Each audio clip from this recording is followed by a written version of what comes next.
నేను దేవుడిలా విధిని మార్చాలనుకోలేదు. కాని ఇద్దరు తల్లుల కన్నీళ్లకు భయపడ్డాను. ఒకరికి అన్నీ ఉన్నాయి, ఇంకొకరికి ఏమీ లేవు.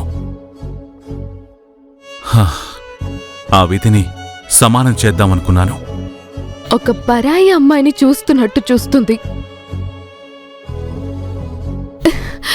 ఇప్పుడు ఎందుకిదంతా?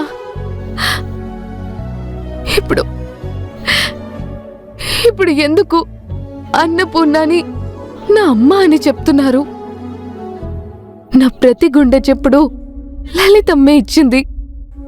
తన రక్తం గురించి మాట్లాడుతున్నారందరూ, కాని తన నవ్వు, తన పద్ధతి అచ్చం నావే. ఈ అనుమానం ఒక విషంలా నా మనసుని తినేస్తోంది. దీన్ని తుంచేయాలి. కన్న కూతురి ముసుగు వేసుకున్నా ఈ నిజం కంటే ఆ అందమైన అబద్ధంలోనే నేను బతికేస్తాను. ఎందుకంటే నా మనసుకి తెలుసు తను నా కూతురే అని.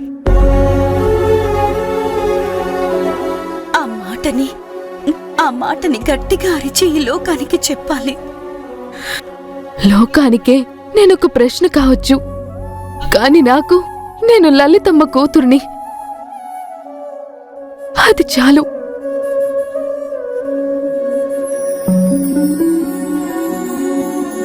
అప్పుడు తనని ఎవరూ వేలెత్తి చూపరు. ఒకవేళ తను నీది కాదు అని మీరంటే నా దగ్గర ఇంకేం మిగలదు. నిజం బయటపడితే నా గౌరవం మాత్రమే కాదు,